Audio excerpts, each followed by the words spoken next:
Alan adalah seorang dokter gigi di sebuah kota di Amerika Serikat. Gue gak tahu kenapa ya, tapi kayaknya memang kebanyakan dokter gigi itu pada kaya-kaya ya. Alan sendiri ini tinggal di rumah yang sangat mewah. Ditambah semakin lengkap karena dia ini punya istri yang sangat cantik, paket lengkap bernama Brooke. Mereka pun lagi merayakan hari jadi pernikahan mereka. Tentu Alan pun menjadi laki-laki yang paling bahagia dong di dunia ini. Namun, si Alan ini merasakan ada yang aneh dengan istrinya di pagi itu cuy.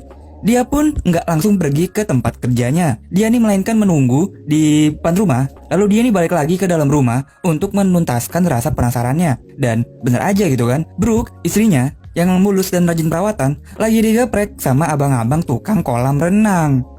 Alan tentu kaget dan sangat kecewa dong, karena istrinya nih tiap hari perawatan ke salon, tapi ternyata digeprek sama abang-abang tukang kolam yang badannya kotor dengan oli dan keringat yang baunya asem.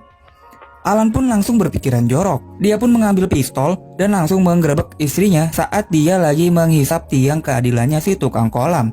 Alan pun langsung menodongkan pistol ke mukanya si tukang kolam yang jadi bingung nih antara takut mau di headshot atau geli-geli keenakan karena si istrinya Alan masih menghisap tiangnya cuy. Tapi ternyata itu cuma pikiran joroknya Alan doang. Dia pun memilih untuk sabar, mengelus dadanya dan membiarkan istrinya nih menyelesaikan gitu kan bercocok tanam hingga selesai. Nah setelah itu, dia pun masih setia nih menunggu si tukang kolam sampai dia keluar dari rumahnya dan lanjut ke rumah tetangganya. Alan pun mengendap-endap di belakang rumah tetangganya sambil membawa pistol. Namun, bukannya membersihkan kolam, lagi-lagi ya, si tukang kolam ini tuh malah menggeprek si tetangganya cuy.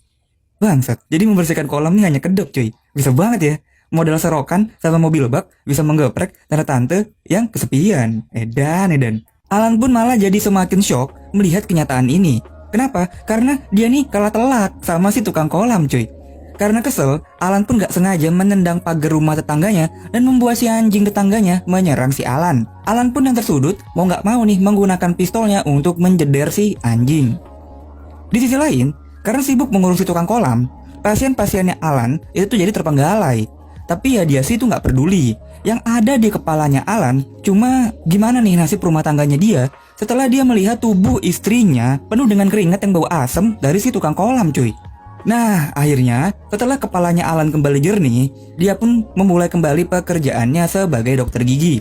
Dengan sangat ramah dan tersenyum lebar, dia pun melayani para pasiennya cuy. Namun sepertinya tidak semudah yang ia bayangkan. Saat dia lagi menangani pasien, pikirannya Alan tiba-tiba kembali menjadi jorok. Dia pun membayangkan gigi si bocil ini benar-benar sangat rusak. Dia pun gak sengaja malah melukai si gigi bocil ini hingga berdarah. Ibu dari bocil ini pun langsung auto marah dong. Apalagi si bocil ini kan anak orang kaya gitu kan yang gak pernah main layangan. Jadi bener-bener dijaga banget lah sama orang tuanya cuy. Alan pun yang sadar dirinya tuh lagi gak baik-baik aja. Dia pun langsung lari dan menelan sebotol obat untuk menjernihkan pikirannya.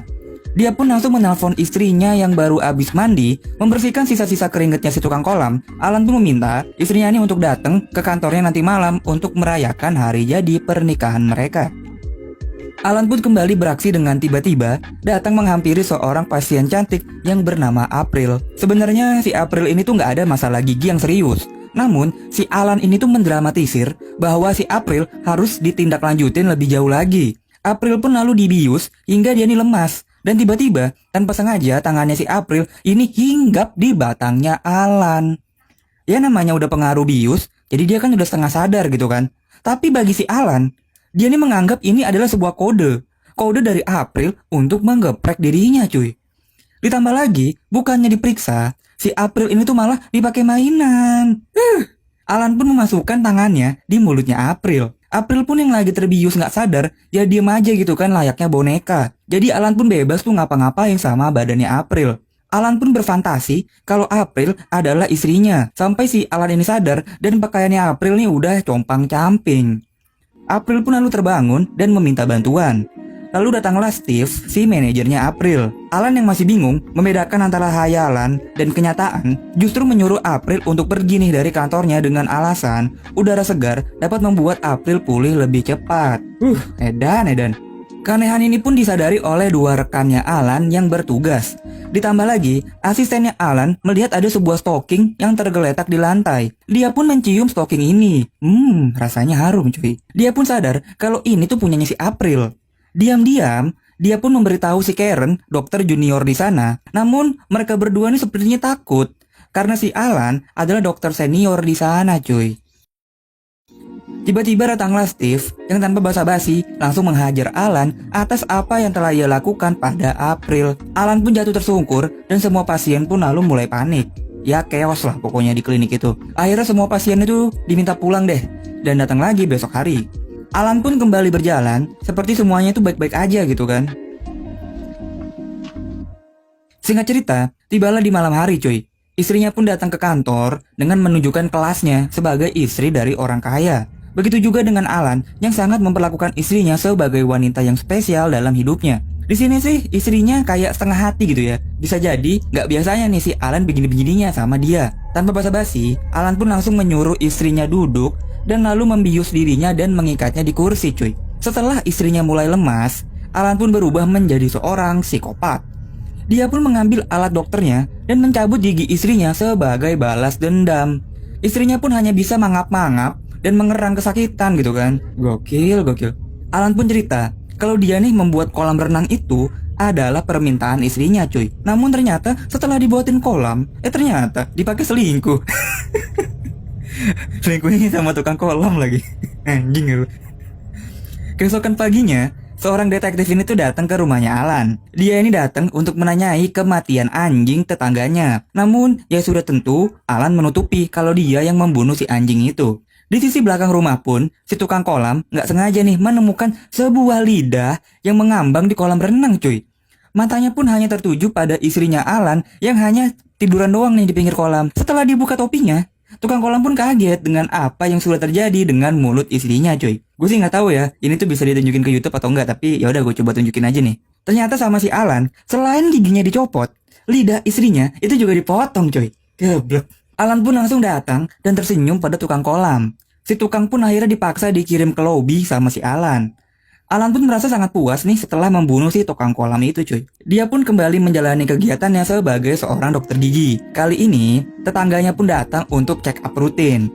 Gebleknya si tetangganya nih ya, dia pun malah menceritakan bagaimana hebatnya si tukang kolam dalam melakukan tugasnya. Ya sudah tentu hal ini membuat Alan yang sebelumnya nih udah normal nih, berubah lagi menjadi psikopat. Dia pun malah mengebor gigi si tetangganya hingga rusak cuy. Untungnya ada asistennya Alan yang langsung sadar dan memberhentikan Alan. Namun ya asistennya malah dimarahin dong sama si Alan. Akhirnya asistennya Alan itu menyuruh tetangganya untuk cepet-cepet pulang gitu kan, sebelum nanti dia bakal dijadiin kayak istrinya gitu. Alan pun malah makin marah dan langsung memecat si asistennya. Asistennya pun merasa tidak terima. Dia pun langsung mengeluarkan stokingnya April yang dia bilang nih akan dilaporkan ke pihak berwajib kalau Alan melakukan malpraktek sama pasien-pasiennya.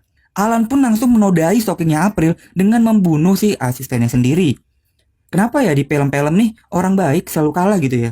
Nah, di sisi lain, polisi pun akhirnya mendapatkan titik terang nih terhadap kematian anjing tetangganya. Jadi si polisi ini mendapatkan hasil penelusuran dari peluru yang membunuh si anjing itu, yang tidak lain dan tidak bukan, itulah peluru dari pistolnya Alan. Polisi ini pun langsung menggerebek rumahnya Alan, yang di sana dia menemukan mayat dari si tukang kolam. Ditambah mengenaskannya lagi, si polisi ini tuh menemukan istrinya Alan yang dengan kondisi mengenaskan dan tangannya terikat cuy. Si dokter junior yang bernama Karen ini tuh nggak sengaja juga melihat kelakuannya Alan. Lagi-lagi Alan pun malah tersenyum bangga gitu kan dengan apa yang sudah ia lakukan.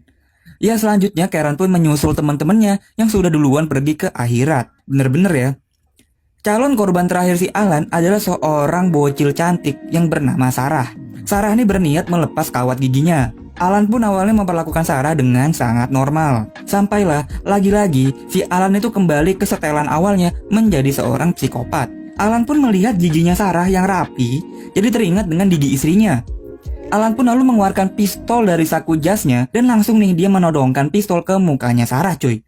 Sarah pun hanya bisa menangis dan memohon ampun pada Alan supaya dilepaskan. Ya namanya juga bocil gitu kan. Akhirnya tiba-tiba datanglah polisi ke kantornya Alan dan Alan pun memilih kabur. Akhirnya Alan pun berlari ke sebuah kampus. Kenapa? Karena ternyata selain Alan ini bekerja sebagai dokter gigi, dia pun dipercaya untuk mengajar menjadi guru di sebuah kampus. Gila gokil gak sih lu ketika lu punya guru psikopat gitu kan. Akhirnya Alan pun terpojok lah di kampus itu. Dia pun terduduk dan yaudah dia menyerahkan diri aja gitu kan kepada polisi. Karena memang mentalnya nih yang terganggu. Jadi Alan itu tuh justru dijebloskan ke rumah sakit jiwa cuy, bukan ke penjara. Di sana, ia pun tetap mendapatkan perawatan gigi. Yang dimana yang menjadi dokter giginya itu istrinya Alan dong. Film ini pun berakhir dengan Alan yang sekarang tuh duduk di kursi dan mendapatkan perawatan bintang 5 dari istri yang dia cintai.